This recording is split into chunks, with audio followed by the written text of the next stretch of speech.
fueron suspendidos por el decreto legislativo de emergencia nacional que a la fecha se ha venido prorrogando.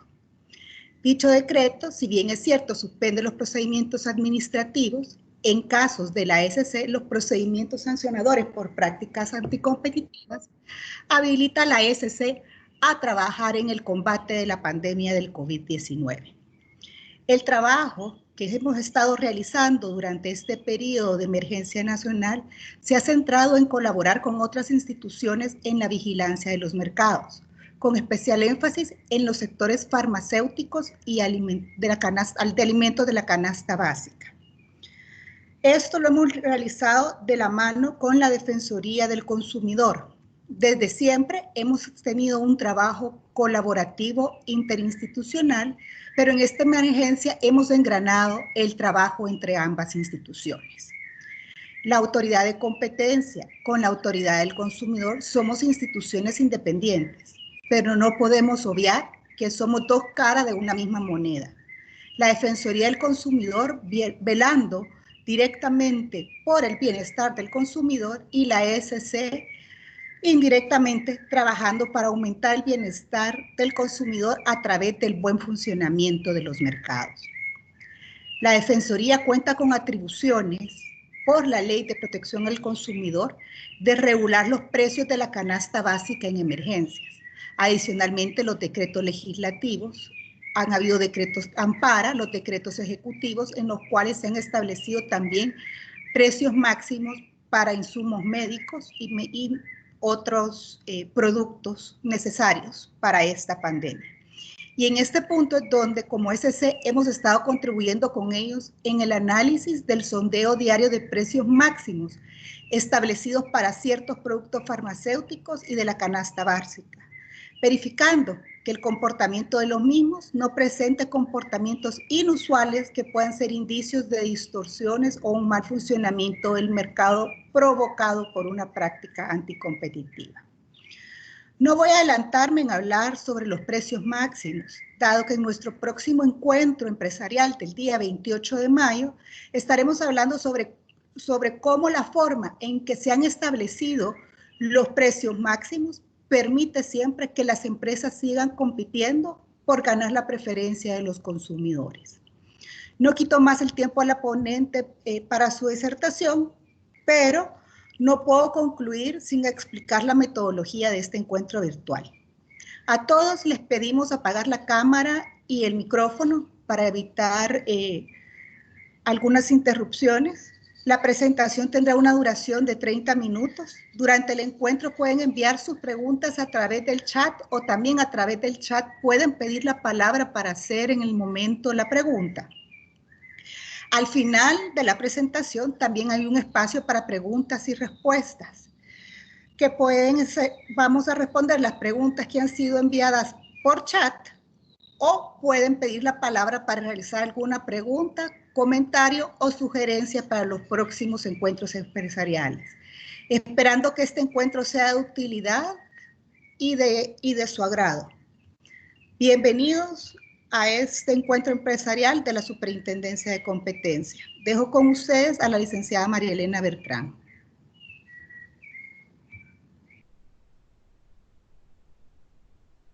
Muy buenas tardes, ¿se me escucha? Sí, se escucha. ¿Se escucha? Perfecto, muchas gracias. Este día, como ya dijo la licenciada Vargas, vamos a estar hablando de la aplicación de la LC en esta emergencia del COVID.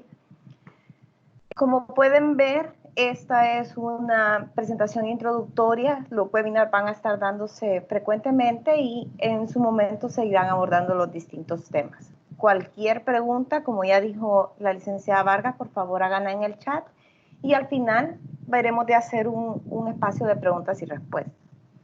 Tengo unos casos de ejemplo que en el caso que alcance el tiempo lo voy a dar. Si no, de todas maneras se les va a compartir el documento a manera de que puedan ustedes analizarlos y remitir posteriormente por correo sus preguntas. En el día de hoy vamos a ver sobre la aplicación de la ley de competencia durante esta crisis del COVID y cuáles son las prácticas que nosotros sancionamos. Aquí hay que iniciar con la aclaración de que la ley de competencia no ha perdido vigencia ni se ha disminuido su aplicación durante este tiempo. Es decir, igual las acciones empresariales que puedan llegar a constituirse como prácticas anticompetitivas y sean realizadas en este periodo van a poder ser investigadas en el caso de ameritarlo, ¿verdad? Y es por ello importante que conozcan cuáles son las prácticas anticompetitivas que habla la ley de competencia. Y para eso vamos a hablar de unas generalidades. Primero, el objeto de la ley de competencia. Como pueden ver, el objeto de la ley es promover, proteger y garantizar la competencia. ¿Cómo? ¿Cómo hacemos esto? La superintendencia lo hace a través de la prevención y eliminación de prácticas. Este trabajo de promover, proteger y garantizar se realiza tanto de manera directa con la aplicación de la ley en caso que haya una sospecha de una práctica anticompetitiva, como en actividades de promoción y prevención de posibles prácticas anticompetitivas, que son las llamadas labores de abogacía de la competencia. Esas en su momento se verán a mayor detalle, pero ahorita vamos a ver propiamente la aplicación de la ley de competencia. ¿Para qué se hace esta promoción y protección? Para incrementarle con la eficiencia económica y el bienestar del consumidor, es decir, un buen funcionamiento de los mercados a razón de que sean la ley de oferta y demanda las que mantengan los precios de una manera equilibrada y que por supuesto, el consumidor de manera indirecta ante este buen funcionamiento se vea beneficiado en el uso de sus recursos. ¿Quiénes están sujetos a la ley de competencia? La ley de competencia tiene un concepto de sujeto de ley que es omnicomprensivo, es decir, todos aquellos que intervenimos de una manera directa o indirecta en las actividades económicas. Es a lo que llama la ley de competencia agente económico. La protección de competencia propiamente, o la aplicación directa de la ley, se hace a través de la investigación y la eliminación de prácticas anticompetitivas. Esta labor se hace de dos formas. La actuación previa, que es un sondeo inicial para ver si existen indicios en un sector que ameriten la investigación propiamente a través de la apertura de un procedimiento sancionatorio, y cuando ya se poseen indicios, la apertura del procedimiento administrativo sancionador propiamente dicho. ¿Cuáles son estas prácticas que establece la ley de competencia? Primero vamos a definir o vamos a dar una caracterización de qué son las prácticas anticompetitivas. Estas prácticas pueden ser conductas realizadas por los agentes económicos o infracciones administrativas propiamente de ciertas disposiciones que establece la ley de competencia. ¿Quiénes pueden hacer este tipo de conductas? Los agentes económicos, que como les decía, de acuerdo al artículo 2, es un concepto omnicomprensivo.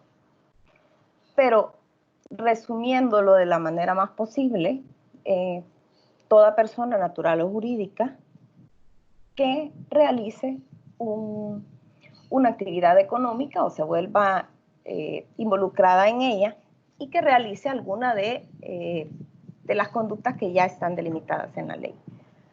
¿Para qué van a realizar estas prácticas los agentes económicos? A fin de limitar la competencia, de impedir la competencia o de desplazar la competencia. Es decir, o de no tener ningún competidor o de no regirse por la ley de oferta y demanda del mercado propiamente, o sacar competidores del mercado, inclusive inhibiendo posibles competidores que más adelante puedan entrar. ¿Cómo se manifiestan este tipo de conductas?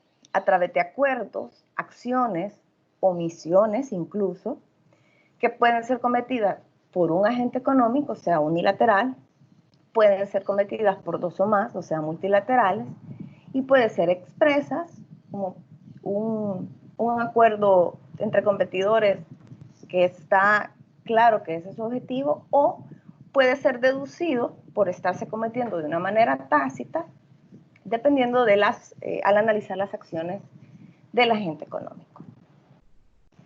¿Cuáles son las prácticas tipificadas en la ley? Estas acciones empresariales o prácticas anticompetitivas que buscan sustituir a la competencia en un mercado, las agrupa la ley de competencia en 3 grandes grupos: los acuerdos entre competidores, las prácticas anticompetitivas entre no competidores y el abuso de la posición dominante. Vamos a ver rápidamente de qué trata cada una de ellas, en especial el acuerdo entre competidores y el abuso de posición dominante, de los cuales existen casos sancionados por la Superintendencia de Competencia en aplicación a la ley. Estas prácticas a nivel mundial pueden tener diferentes nombres: prácticas restrictivas, prácticas monopólicas, y pueden encontrarlas en la literatura denominadas de muchas maneras: horizontales, verticales, etc. Aquí nos vamos a referir específicamente a cómo están en la ley de competencia. ¿Cómo se analizan este tipo de prácticas? Una vez ya se tiene la sospecha o el indicio de que se está dando una práctica y se inicia el procedimiento sancionador para investigarlas y por lo tanto analizarlas y sancionarlas en caso de ameritarlo, tienen 2 formas de analizarse dependiendo de la práctica que sea. La primera, que es el acuerdo entre competidores, tiene una forma particular de análisis. ¿Por qué? Porque se analiza a través de la regla per se. ¿Qué quiere decir esto? Que no es necesario un análisis a profundidad del daño o de las posibles repercusiones que haya tenido el acuerdo al ser ejecutado, porque esta práctica es considerada a través de la doctrina y desde los inicios del derecho de la competencia, allá por 1900, como la práctica más dañina en el mercado. Y por lo tanto, puede ser cometida por cualquier tipo de empresas. No estamos hablando únicamente de las empresas dominantes, como suele pasar con otras prácticas que veremos más adelante.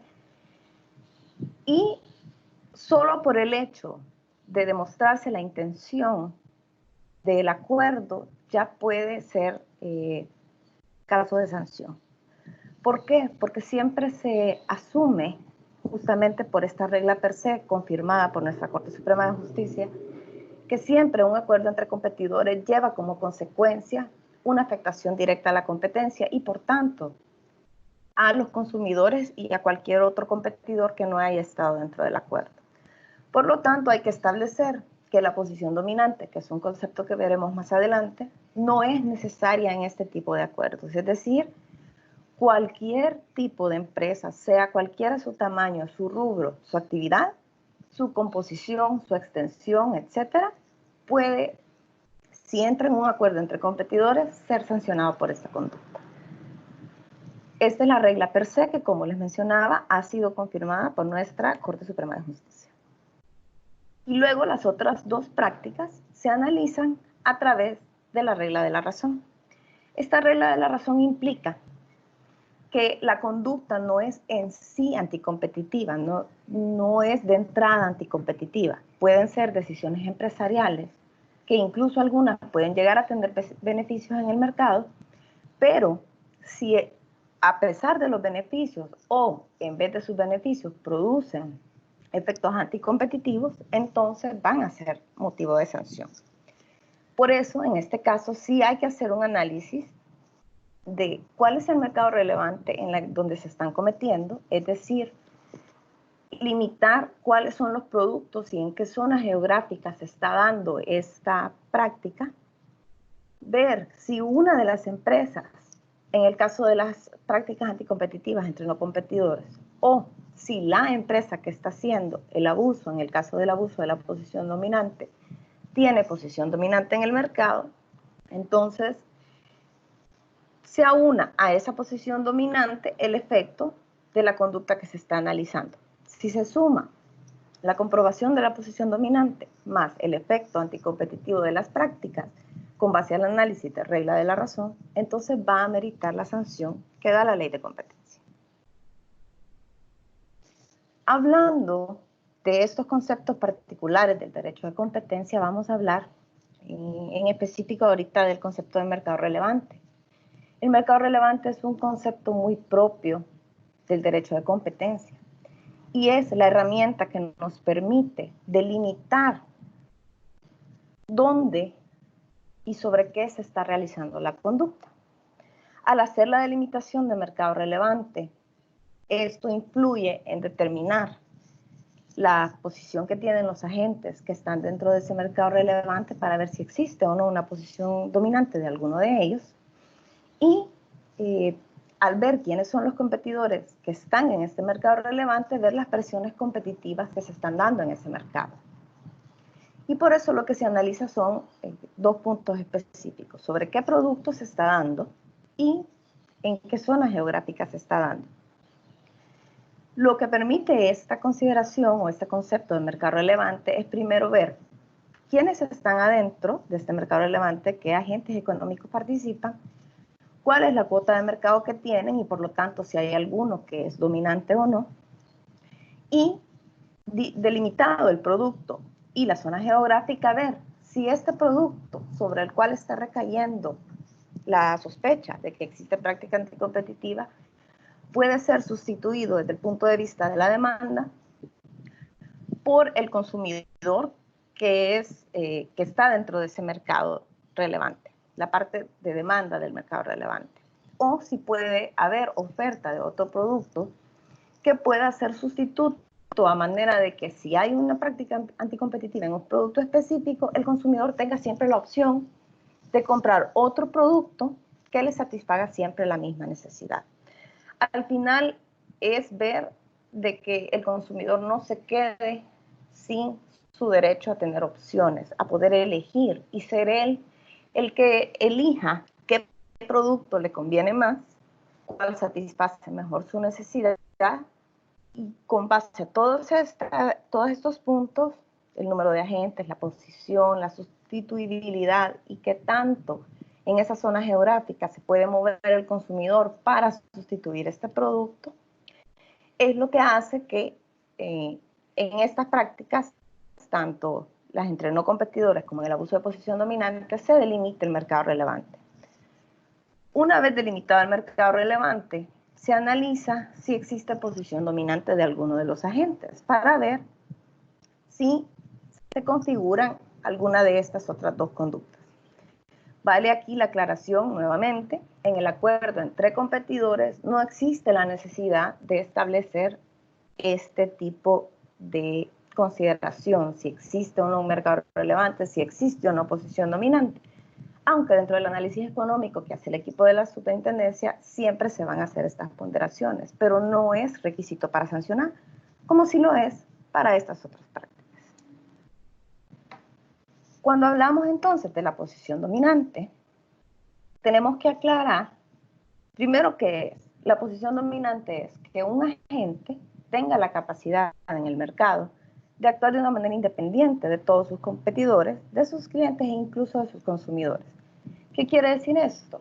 Que va a tener la capacidad de fijar precios de una manera unilateral o de restringir el acceso que va a tener el consumidor a los productos. Normalmente, en un mercado, como les decía, la ley de oferta y demanda son las que determinan las cantidades que se van a circular y los precios que se van a pagar. Pero cuando hay un agente que tiene la capacidad de actuar con este nivel de independencia, puede tener el agente también la capacidad de controlar la cantidad de oferta que existe en el mercado, pudiendo generar alzas también en los precios, que no pueden ser rebatidos ni por el consumidor, que se va a ver obligado a pagar el precio aunque esté muy alto, debido a que no tiene otro producto sobre qué elegir, y va a tener que comprar justamente este producto, en el caso que no exista mucha sustituibilidad, y por lo tanto es afectado directamente por la práctica anticompetitiva. La posición dominante como tal, o sea, el hecho de que una empresa tenga esta capacidad no es sancionable. No quiere decir que se sancione de manera directa a una empresa solo porque tiene una posición dominante. Tiene que verse la conducta. Aquí vamos a recordar rápidamente que nuestra Constitución establece una prohibición para prácticas monopolísticas o conductas monopolísticas, que es otro nombre de la práctica anticompetitiva. No habla de la sanción a la empresa grande, sino que habla de que si alguien se comporta comporta de una manera anticompetitiva en el mercado o de manera monopólica en el sentido que tiene esta capacidad de actuar con independencia y al hacerlo daña a otros competidores o al consumidor, entonces se da la sanción. Nuestra ley es una ley conductual. Por lo tanto, se va a analizar si la empresa que tiene posición dominante está actuando con la intención de limitar la competencia. Si lo hace, entonces amerita sanción. Si no, no puede ser sancionada porque aunque tenga posición dominante, no está cometiendo la práctica anticompetitiva que es lo sancionado por la ley de competencia. Entonces vamos a ver un poco más a detalle el acuerdo entre competidores, que fue la primera práctica que les mencioné. Se conocen internacionalmente también como carteles. Y aquí lo que pasa es que cuando los agentes económicos se ponen de acuerdo, ya sea en precios, ya vamos a ver las modalidades en la siguiente lámina, pero se ponen de acuerdo en ciertas variables del mercado, sustituyen la competencia, eliminan por completo la competencia entre los participantes del acuerdo y por lo tanto son ellos quienes deciden qué producto y a qué precio va a comprar el consumidor. Incluso a veces deciden a quién le va a comprar. Entonces, el eliminar esta opción que tiene el consumidor es lo que los convierte en la conducta más grave a nivel internacional y en nuestra ley de competencia. Estamos hablando de acuerdos entre agentes económicos que se encuentran en el mismo nivel de la escala de producción, un productor con un productor, un distribuidor con un distribuidor, etc. Porque son agentes que deberían estar compitiendo entre sí, que deberían estarse peleando o rivalizando, por decirlo de una manera, al consumidor, o sea, la voluntad del consumidor de comprarles, pero con el acuerdo están eliminando esta rivalidad y por lo tanto esto genera repercusiones en el consumidor. Las modalidades que establece la ley de competencia son 4 para los acuerdos entre competidores. La primera, la de fijar precios o cualquier otra condición de compra o de venta de productos. La fijación o limitación de cantidades de producción. Las más llamadas licitaciones colusorias, que su verdadero nombre es oferta colusoria, y que estamos hablando de aquellos acuerdos que tienen una aplicación directa en las compras públicas. Hoy, por cosas de tiempo, no vamos a entrar a detalle en cada una de estos tipos, pero si gustan y si queda tiempo al momento de las preguntas y respuestas, puedo ejemplificar un poco. Y la cuarta es la división de mercado o el reparto del mercado. Todos estos acuerdos, en cualquiera de sus modalidades, van a tener siempre la aplicación del análisis per se. Es decir, desde el momento en que nosotros comprobemos que existe el acuerdo, incluso puede no haber entrado en vigor todavía, pero con solo la existencia del mismo ya se considera una práctica anticompetitiva y puede ser sancionada por la ley de competencia. Ahora vamos a ver la tercera figura, que es el abuso de posición dominante. Quizás se pregunten por qué no estoy abordando el acuerdo la práctica anticompetitiva entre no competidores. Y quizás es no porque no exista, que sí existe, está en la ley, pero es quizás como la que se da menos. Entonces, he querido ahondar en los conceptos que son como los más comunes y en vista del tiempo, pues, he elegido estos datos. El abuso de posición dominante establece, como les decía, primero la necesidad de que exista una empresa que tenga posición dominante o un agente económico, como verdaderamente se llama. El agente económico con posición dominante, debido a esta posición que tiene, al tamaño que tiene en el mercado, cualquier conducta o actividad o práctica que realice en el mercado va a tener un efecto más grande del que pueda hacer cualquier otro agente del mercado que no tenga ese tamaño. Esto quiere decir que que los agentes entre competidores que tienen mayor posición dominante tienen más responsabilidad en su actuar en el mercado. Y por lo tanto, es necesario vigilar este tipo de mercados donde existen empresas o agentes económicos que tienen posición dominante, a manera de ver que el ejercicio de esta posición no genere efectos anticompetitivos en el mercado. Puede ser manifestaciones de obstáculos, de diferenciaciones de precios injustificadas económicamente. Pueden haber bastantes manifestaciones del abuso, ya vamos a ver cuáles dice la ley. Y específicamente lo que suele pasar es que en el lenguaje común la gente suele referirse a esto como monopolio, a pesar de que no es el término específico de esta práctica anticompetitiva. Pero es a lo que la gente se suele referir cuando dicen que existe monopolio en un sector. Lo que están queriendo decir en verdad es que existe una empresa o un agente económico que tiene posición dominante y que estas conductas o ese ejercicio que hace de la posición que tiene puede estar trayendo efectos anticompetitivos. El abuso, como les mencionaba, parte del concepto de posición dominante, que no por tenerse es sancionable, sino que tiene que ser el ejercicio de esta posición que tenga efectivamente consecuencias anticompetitivas en el mercado.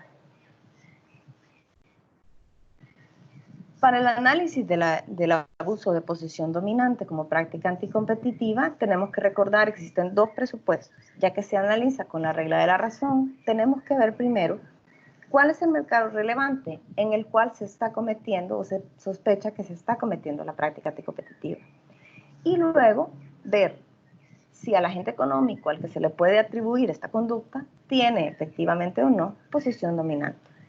Si se cumplen ambos supuestos, determinado el mercado relevante, se confirma la posición dominante, entonces las conductas que tengan que ver con la creación de obstáculos, con la limitación, impedimento o desplazamiento significativa de la competencia, el uso de precios predatorios, es decir, precios que intencionalmente buscan sacar a otros, a todos los otros del mercado, o una discriminación de precios no hecha con una justificación económica, como sí se puede hacer, puede ser sancionado entonces como un abuso de posición dominante. ¿Por qué es necesario hacer este tipo de análisis? ¿Por qué estas conductas están delimitadas como anticompetitivas en una ley de competencia? Porque conllevan daños. Y los daños que vamos a ver ahorita explicados son justamente la manifestación del efecto anticompetitivo que tienen estas prácticas y que afectan tanto a cualquier otro agente económico que se encuentra en el mercado como al consumidor y sobre todo al proceso competitivo del mercado en cuestión. Al comprobarse una práctica anticompetitiva, sean o no evidenciados, tienen que analizarse los daños, tienen que determinarse. Y de acuerdo a la práctica, así van a ser los daños que se van a analizar. Como les mencionaba, las tres prácticas conllevan un daño tanto a la eficiencia del mercado como al bienestar del consumidor. Cada una de diferente manera, pero al final recae en o una afectación de la libertad económica de los que participan o de los consumidores, o de la libertad de empresa de aquellas otras que se están viendo dañadas por la práctica de un agente económico. Los acuerdos entre competidores, su daño recae principalmente en esta manipulación que se hace, ya sea del precio, del del reparto de mercado, las modalidades que veíamos antes, que alteran las condiciones de competencia del mercado y por lo tanto ya no se da ese juego que debería darse, por decirlo así, entre la oferta y la demanda, que crea un precio equilibrado. Entonces el precio se desequilibra de una manera artificial, ya no por la interacción de la oferta y demanda, sino por las decisiones que han sido tomadas por las empresas o agentes económicos que han tomado ese acuerdo. Y por lo tanto, se ha visto limitado el derecho de opción que tiene el consumidor a la hora de decidir. Como les mencionaba, por el hecho que esta conducta se analiza con una regla per se, este daño puede ser potencial, y a eso nos referimos cuando decimos de que los daños pueden no ser evidenciados. Se considera de entrada, desde el momento en que se encuadra en un acuerdo entre competitivo una práctica, que va a generar estos daños. No hay manera de justificar un acuerdo que no genere este tipo de consecuencias. Y por tanto, aunque los daños no sean evidentes o no se hayan evidenciado todavía, sí se dan por imvívitos en el acuerdo entre competidores. Y por ello, siempre se hace el análisis a manera de darle robustez al caso de la superintendencia, pero no es necesario su comprobación como lo es en las otras prácticas. En el caso de los daños de las otras prácticas anticompetitivas, del acuerdo entre no competidores o prácticas entre no competidores y del abuso de la posición dominante, siempre tienen repercusión tanto en la eficiencia como en el consumidor. Primero, las prácticas entre no competidores, que pueden ser limitaciones de contratación con otros agentes o restricciones a la hora de distribución de productos. Este tipo de condiciones que se establecen, que se acuerdan entre los no competidores y que pueden afectar a cualquier otro que esté en el mercado, ya sea competidor de alguna de las empresas que participen en la práctica o de toda la cadena de producción como tal, siempre va a generar una afectación a la eficiencia económica. Como les mencionaba, este tipo de conducta o práctica es bien particular porque no se da muy común, o sea, no van a encontrar un caso sancionado de la superintendencia sobre esta práctica, aunque sí han sido investigados. Pero es un análisis económico, cuando se ha hecho el análisis y en los casos que han sido sancionados en otras jurisdicciones, es un análisis económico bastante profundo y bastante fuerte, porque tiene que hacerse ese contrapeso de los posibles beneficios que puede tener esta decisión contra las afectaciones que pueda tener esta misma decisión, tomando en cuenta si alguno de los participantes en esta práctica tiene o no tiene posición dominante. Pero en el caso de que los efectos anticompetitivos en la ponderación sean más que los posibles beneficios que pueda tener esta práctica, van a afectar directamente a la eficiencia. Y cualquier afectación a la eficiencia económica es una afectación al consumidor que indirectamente siempre termina siendo perjudicado si no funciona bien un mercado. Entonces, una limitación de este tipo, una práctica entre no competidores, puede establecer un funcionamiento ineficiente en un mercado que daña al consumidor. Entonces, se van a tener que analizar el funcionamiento del mercado con esta práctica para ver si existen daños tanto en la eficiencia como en el consumidor, que se limiten las condiciones de competencia que existen en el mercado de una manera que no es justificable, y en ese caso se va a ver cuál es el perjuicio que tiene el consumidor y por lo tanto la sanción. En el caso del abuso de posición dominante, el daño usualmente es un poco más evidenciado que en el caso anterior, y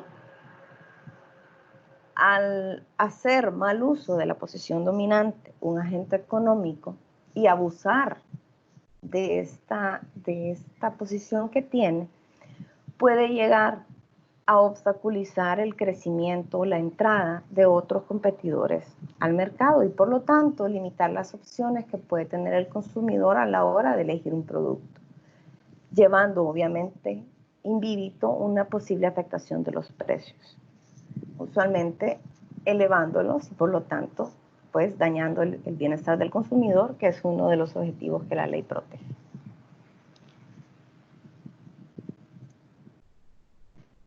Acá están los ejemplos de los casos. Estamos llegando ya casi al final del tiempo que nos habíamos establecido.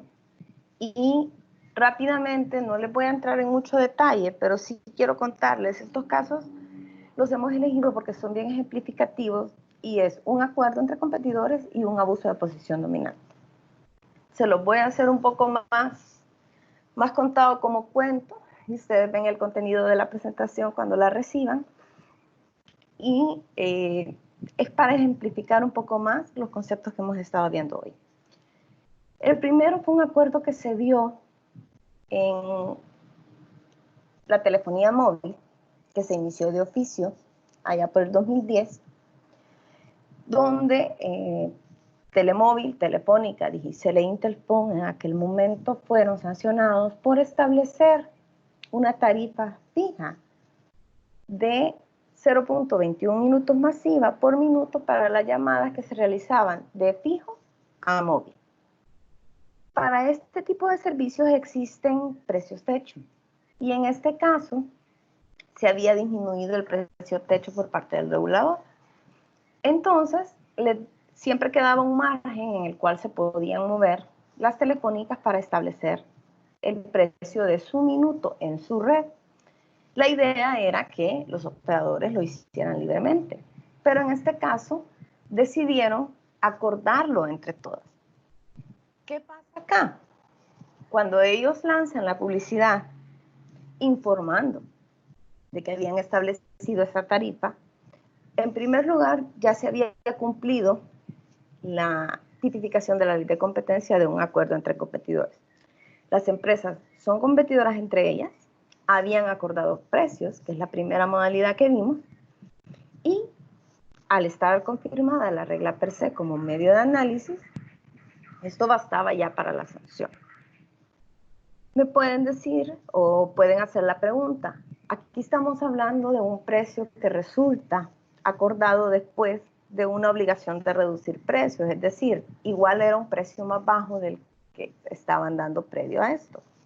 Efectivamente, pero ¿dónde quedó la opción entonces del consumidor de que cualquiera de estas empresas le diera o estableciera un precio incluso menor porque lo podían hacer?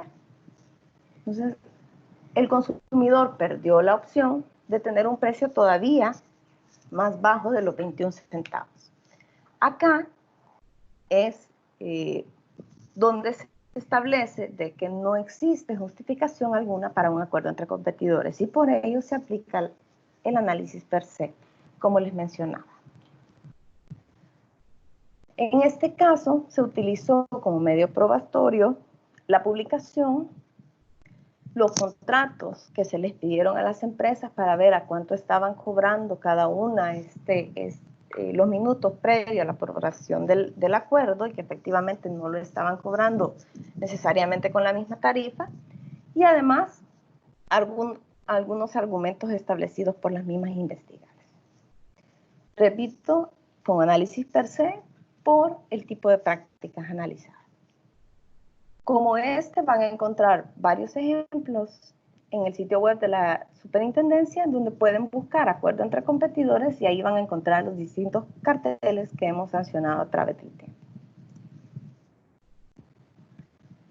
¿Por qué es grave este acuerdo?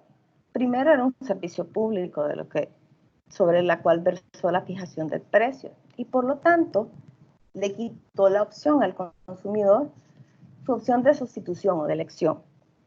¿Por qué? Porque pudiendo dar un precio menor, nadie lo hizo y por lo tanto el consumidor no obtuvo un beneficio que era lo que se buscaba inicialmente con la reducción del techo para este tipo de servicios. La intención del acuerdo era aplicarlo a nivel nacional, porque los consumidores de estas telefónicas estaban distribuidos en todo el país, y en el sector de la telefonía móvil, cada una de las operadoras se considera, debido al tipo de mercado que es, que tiene posición dominante sobre su propia red. Y por lo tanto, al tener este tipo de posición, porque no era tan fácil en ese entonces, también por las circunstancias del mercado, que no había necesariamente la movilidad el cambio del operador no era tan fácil como lo es ahora, el consumidor quedaba atado a este precio que ellas establecían. Más allá de decir que iba a cambiar de operador. Si cambiaba de operador, iba a estar sujeto al mismo precio. Y por lo tanto, como les menciono, se veía reducida la capacidad de elección que tenía el consumidor. Entonces, todos estos puntos agravaron todavía más una práctica que ya de por sí es grave, de acuerdo a la ley de competencia, y todo eso llevó a las multas que se impusieron en ese entonces. 3.000 salarios mínimos mensuales para Telemóvil, y pueden ver ahí los montos para las otras empresas. Estamos hablando de multas altas, incluso con el salario mínimo de aquel tiempo. Y la idea de estas multas altas y de por qué la ley de competencia establece unas multas máximas que son bastante elevadas, es porque la idea es que tuvo el legislador es que entre más alta la multa, más disuasoria es. La idea es poner una multa lo suficientemente alta como para que desmotive tanto al que ha cometido la práctica como a cualquier otro en el mercado de tomar este tipo de decisiones tan perjudiciales. Luego está un ejemplo de abuso de posición dominante, uno de los primeros casos de la superintendencia, que es bastante ejemplificativo de cómo un agente económico, teniendo posición dominante, la utiliza para crear obstáculos y por lo tanto afectar la competencia. En este caso, es un procedimiento que inició por denuncia. Dos agentes económicos denunciaron a otros dos agentes económicos por estar creando obstáculos en el servicio de cable.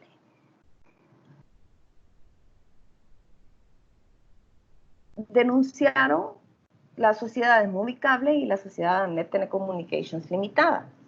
Esos denunciantes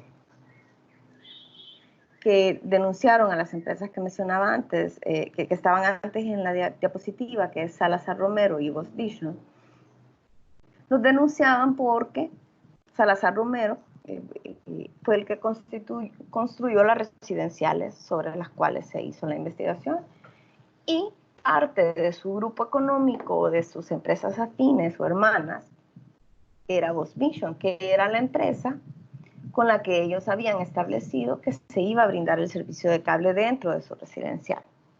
Y para asegurarse que los que residían en estas residenciales contrataran con Voz Vision el servicio de cable, Salazar Romero había creado obstáculos a través de limitar la entrada, por ejemplo, de otros proveedores de cable a las residenciales, obligando así a los que vivían en esas residenciales a contratar únicamente con Voz Vision.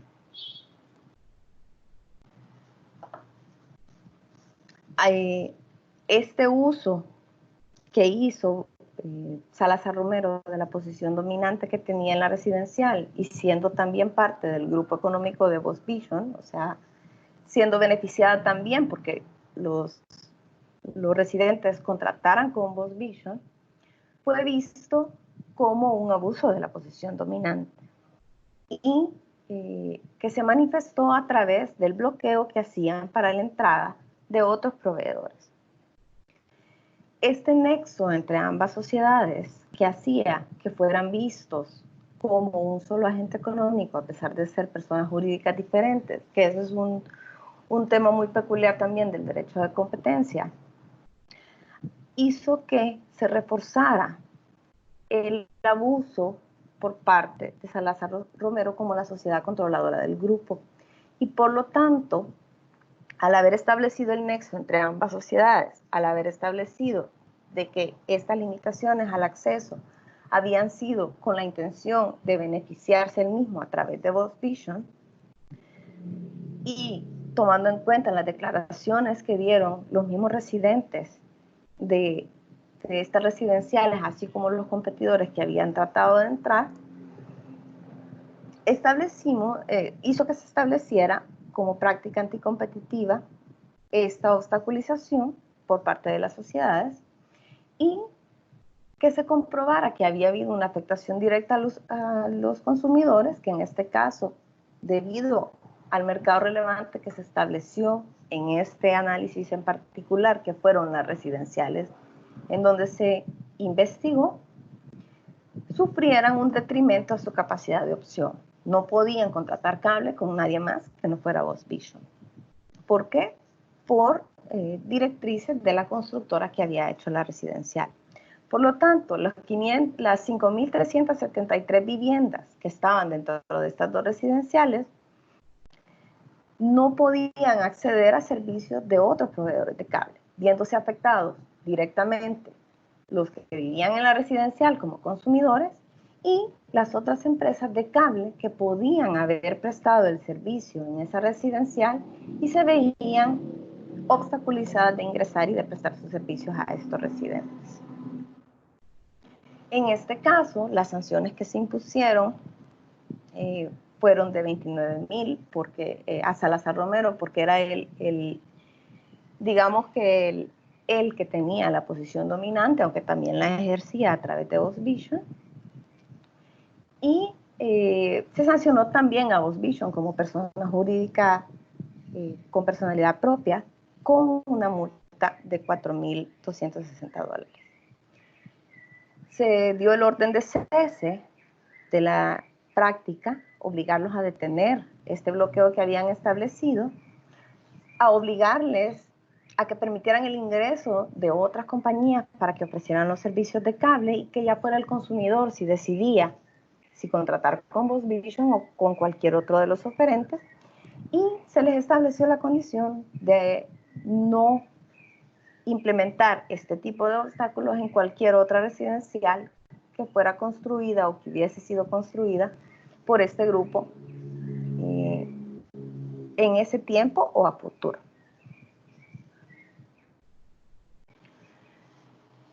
Quizá como dato curioso, lastimosamente por esto de la emergencia no los logré conseguir, pero me hubiera gustado.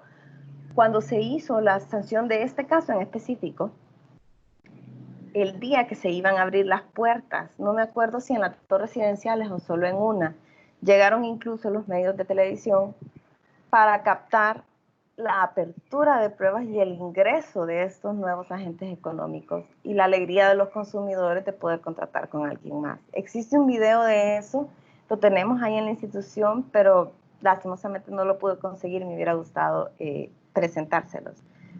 Pero sí fue un caso muy significativo, justamente porque también fue de los primeros de la superintendencia y donde pudimos ver claro la ayuda que le habíamos dado de una manera indirecta a los consumidores de esta residencial al darles esta otra opción. No sé si tienen alguna pregunta y respuesta. Voy a ver, como les pedí que la pusieran en el chat y les habíamos dado la instrucción al inicio, voy a ver ahorita cuáles están con base al chat para darle respuesta, y si se me queda alguna o si alguien quiere pedir la palabra, pues les aviso cuando lo puedan hacer. Una pregunta. Las AFP son competidoras, pero prácticamente lo que hacen es lo mismo, que si no es una práctica competitiva podría crearse una nueva. En el caso de los mercados regulados, hay que tomar en cuenta también de que existen, aparte de las obligaciones de cumplir con la ley de competencia, otras regulaciones a las que dar cumplimiento. De crearse, se puede crear, hay una libertad de creación. No existe una obstaculización a crear una nueva AFP. Lo que sí es que van a tener que cumplir con el cierto procedimiento que dicho mercado establece y cumplir con todos los requisitos, ¿verdad? Que no estamos hablando de un mercado necesariamente donde sea fácil entrar, pero independientemente de esa dificultad, la libertad existe. Y lo que sí es que el actuar va a estar delimitado de cierta manera por las regulaciones propias del sector, además de las de la ley de competencia. Otra consulta. ¿Regula el gobierno de El Salvador las prácticas anticompetitivas que existen en el comercio electrónico? El comercio electrónico es una nueva variante de cómo hacer una actividad económica, independientemente de que sea nueva. Por ser actividad económica, todo lo que en él se realice siempre va a estar sujeto a la ley de competencia, pero la regulación propia de cómo se interactúa en comercio electrónico es ahora con la nueva ley de comercio electrónico que se promulgó el año pasado. El hecho que sea comercio electrónico o no impide la aplicación de la ley de competencia, porque si ustedes leen, la ley de competencia establece aquellas prácticas que se cometan en la realización de una actividad económica, pero no dice cómo tiene que estar manifestada esta actividad económica propiamente. Entonces, ya sea en comercio electrónico, ya sea en comercio normal o las transacciones normales que nosotros hemos venido realizando por años, siempre va a tener la misma aplicación, la ley de competencia, y de igual manera, entre cualquier otro tipo de actividad económica nueva que surja, siempre va a caer dentro de las actividades económicas que menciona la ley de competencia, donde si alguien participa directa o indirectamente en ellos, es sujeto de la ley de competencia.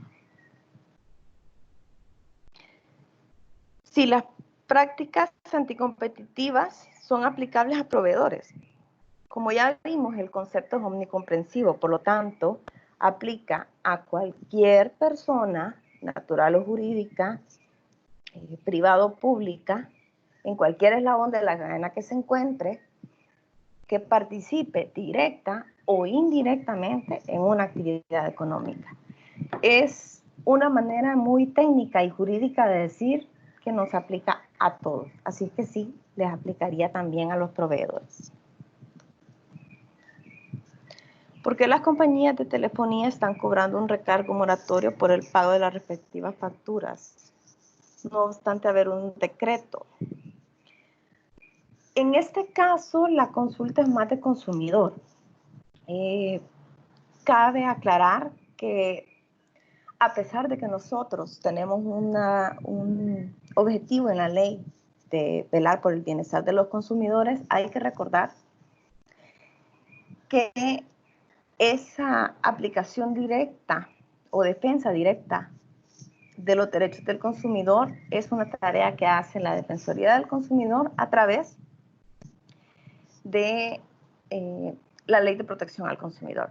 Esta pregunta como tal no es una pregunta de competencia, es más de consumidor, entonces sí les recomendaría de que si están teniendo ese problema, se aboquen tanto al regulador, es decir, a CIGET, que sé que tiene una atención especializada para el usuario de los servicios que ella regula, así como a la Defensoría del Consumidor. Y recordarles que ni la Ley de Protección al Consumidor y en especial la Ley de Competencia no han perdido su vigencia a través, mejor dicho, por esta situación de emergencia del COVID. Están suspendidos los plazos de los procedimientos, que es una cosa muy aparte de la vigencia de la misma.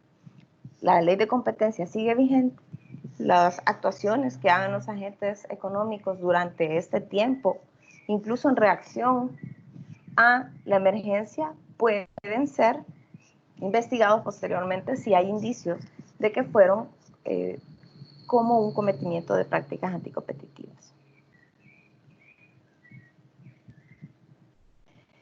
De nada, me agradecen el apoyo y la ayuda que estamos dando a las empresas. La verdad es que es un gusto para nosotros. Siempre la superintendencia está muy interesada de que todos conozcan el contenido de nuestra ley. Primero, porque nos ayuden a velar por el cumplimiento de la misma, y segundo, para que no vayan a los que realicen o participen en actividades económicas por desconocimiento a cometer una práctica anticompetitiva.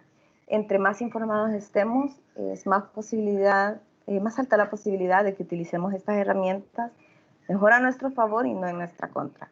Y si conocen o tienen indicios o sospechas de alguna posible práctica anticompetitiva en el mercado o en alguno de los mercados, por favor, comuníquense con la superintendencia, pues están todas nuestras redes sociales para que, como les digo, si tienen algún indicio, por favor avísennos, porque, como les repito, no ha perdido la vigencia la ley de competencia y por lo tanto los actores empresariales tienen que mantenerse siempre respetuosas a la ley de competencia. Y como consumidores, pues tener la tranquilidad de que tenemos a una Defensoría del Consumidor que vela directamente y a una Superintendencia de Competencia que al velar por el mercado, vela indirectamente por nosotros.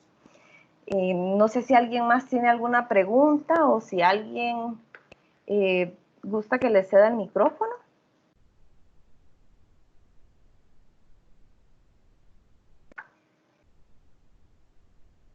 ¿No? Bueno. Muchísimas gracias, muchas gracias por la atención, nos pasamos del tiempo, pero les agradezco, muy interesantes las preguntas y queden atentos para la próxima invitación del próximo seminario, por favor. Y gracias, cualquier insumo, cualquier aporte que nos puedan brindar, estamos a la orden, ahí están nuestras redes sociales y quedamos abiertos a que se comuniquen con nosotros. Igual, si desean presentaciones ya más específicas para sus lugares de trabajo, sus universidades o el sector que sea, pues solicítenla, que con gusto la superintendencia les apoyan, que conozcan más nuestra ley y nuestro procedimiento y nuestro actuar. Mucho gusto. Y sí, les van a enviar la presentación por correo. Muchas gracias.